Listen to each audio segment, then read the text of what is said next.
প্রিয় শিক্ষার্থীরা, আজকে আমি তোমাদেরকে শেখাবো কিভাবে একটা লগের অংশক এবং কি পূর্ণক নির্ণয় করতে হয় ক্যালকুলেটরের মাধ্যমে খুবই সহজভাবে। আমরা সর্বপ্রথম যে কাজটা করব, আমরা প্রথম দুইভাবে করা যায়। একটা সহজভাবে এটা আমি করে দিই। প্রথমে আমরা এই মানটা লিখব 0. মানটা কী হয়েছে 0.000567 তারপরে এই মানটাকে আমরা ইকুয়াল দেবো। ইকুয়াল দিলে দেখেন নর্মাল মোডে আছে, কোনো সাইন্টিফিক নেই। তারপর আমরা এর সাইন্টিফিকে নেব। সাইন্টিফিক মোডে নেওয়ার জন্য আমরা এই উপরে যে মোড ক্লিয়ার আছে সেটা চাপবো। 1 2 3 4 5 বার চাপার পর দেখেন SCI আছে। SCI তো হচ্ছে সাইন্টিফিক মোড, 2 নাম্বার আছে, তাদের আমরা এখানে 2 প্রেস করব। তারপর হচ্ছে আমরা 0 9 তো 9 প্রেস করব। তাহলে দেখেন সাইন্টিফিক মোডে এসে পড়ছে। এখানে কত নামছে 5.68, পরে গুণ 10 টু দি পাওয়ার -4।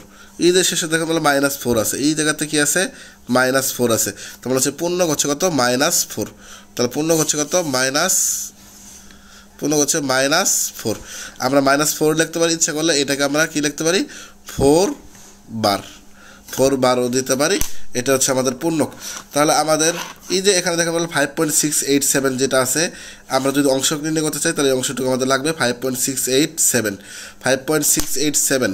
তাহলে আমরা কি করব, আমরা এই অংশক নির্ণয় করার জন্য আমরা কি করব, লক প্রেস করব। এই যে লক আছে, লককে প্রেস করব। লক প্রেস করার পরে আমরা প্রেস করব 5.687 প্রেস করার পরে দেখেন কি নামে দেন এটা আমরা একটু তারা এই নর্মাল মোডে নেব, যেহেতু সাইন্টিফিক মোড আছে তার মানে ইনভার্স 1 আছে। এটা নর্মাল মোডে নিচ্ছি। তাহলে নর্মাল মোডে নেওয়ার জন্য আমরা মোড ক্লিয়ার। তাহলে দেখেন এই যে 3 নাম্বারে নর্মাল আছে, তাহলে 3 নাম্বার চাপবো। তারপরে 2 আছে, 1 2, তারপর 2 চাপবো, তাহলে নর্মাল মোডে আছে। তাহলে 0.754। তাহলে এটা হচ্ছে আমাদের কি পূর্ণ অংশক 0.7548। তোমার হচ্ছে এই মানটা হচ্ছে আমাদের কি ক্যালকুলেটর, এই মানটা হচ্ছে আমাদের হচ্ছে অংশক।